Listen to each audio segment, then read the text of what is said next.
Hey guys, George at SoundTraxx here, and this week we're going to talk a little bit about steam, what the Johnson bar is, and how it works. So let's get started. Now this week we're going to talk about the Johnson bar. Now first off, let's just talk about what the Johnson bar is. Now the Johnson bar is a giant lever that is actually inside the cab right here in front of the engineer. And what he does is he actually has a lever that he'll pull and be able to adjust that forward or reverse so that way he can adjust the valve timing up here in the front valve. Now what that does is it actually helps adjust the amount of steam that's being injected into the cylinders. It also helps make sure the timing. Now one of the other things that it does is it actually will determine which side of the piston the steam goes in. So if your engineer wants to go in the reverse direction, he's actually going to pull the Johnson bar back. But if he's going to go in the forward direction, he'll push the Johnson bar forward. Now what that does is that when you're in reverse, it'll actually put the steam on the other side of the piston so that way it'll push the piston out opposite of the way it would be if you were moving forward. And again, you're adjusting this linkage here. Now going back to the early days of steam, the Johnson bar was a manual lever, and it actually mechanically, physically adjusted, much like on this locomotive. You'll see where you have the linkage that comes in here, and then there's a rod that runs back and up and underneath the locomotive. Now that's a manual Johnson bar, and so when you change directions on that, you'll typically hear a ka-thunk sound. So let's go ahead and dial that up. So when I change directions, you hear that ka-thunk. Now let's change back directions again. Now you can hear that loud ka-thunk. Now when we're looking at these bigger locomotives, that linkage kept getting bigger and bigger, and it became a lot harder for our engineers to be able to manually reverse or move that Johnson bar. And so enter what we call a power cylinder or a power reverse. And this is this cylinder that's located right here along the side of the locomotive. And what that does is it will actually use steam pressure to help manually make the linkage changes so that way the engineer doesn't have to have 2 or 3 guys to push that lever for the big heavy linkage. So now we're going to go ahead and change to this locomotive. Now when we change directions with this guy, you're actually going to hear the steam exiting and entering the cylinder. You can hear that. Now let's go back in the forward direction. And you can kind of hear how that adjusts. Now when we're talking about the Johnson bar, first of all, there's a few different ways to control it. First of which is the volume. Now you can adjust the volume for any of these. So if you have a manual linkage and you want to adjust that down just a little bit, the volume is set in CV142. Now the default value is 64, so it's already fairly low, but you can go down all the way to about 10 or 15. Again, play with the volume, see what you like, and decide for yourself.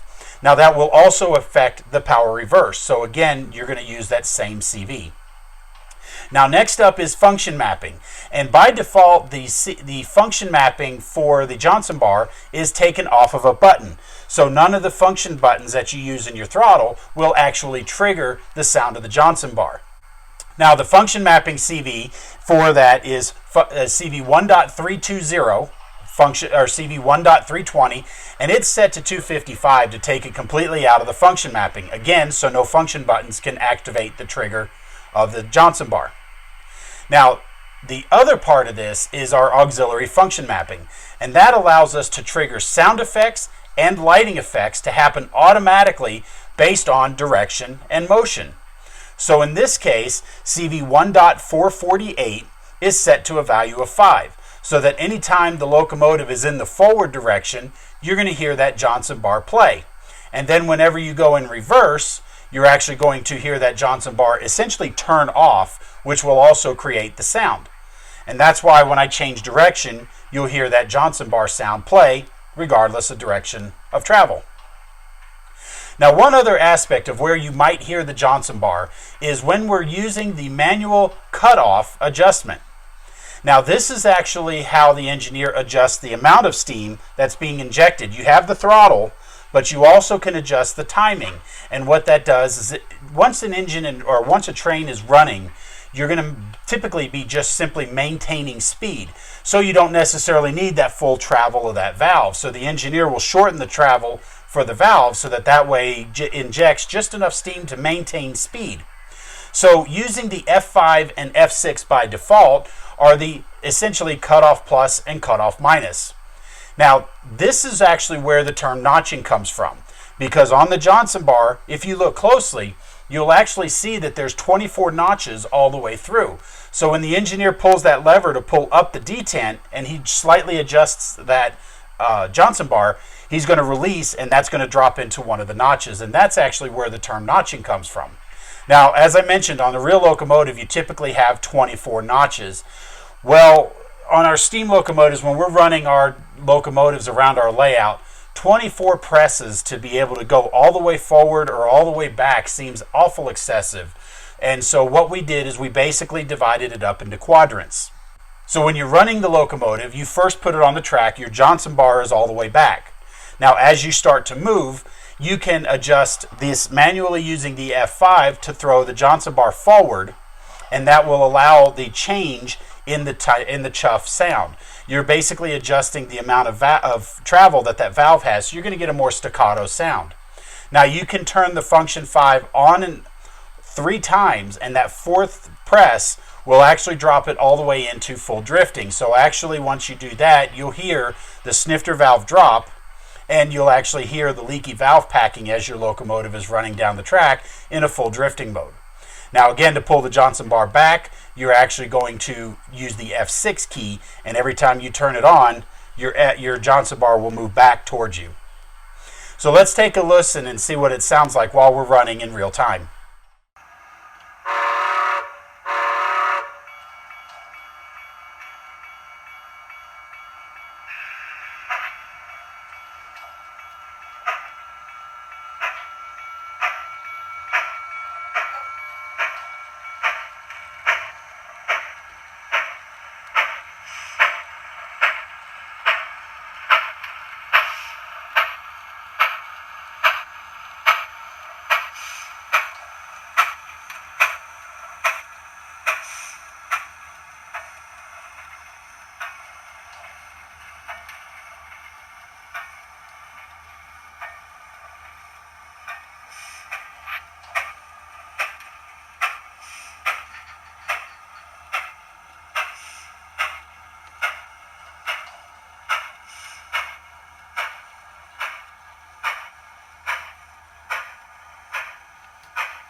Now, for more information on this, please visit our website at SoundTraxx.com and be sure to check out the user's guide where you can get more detailed information on all of this and more that we have built into our steam locomotive decoders.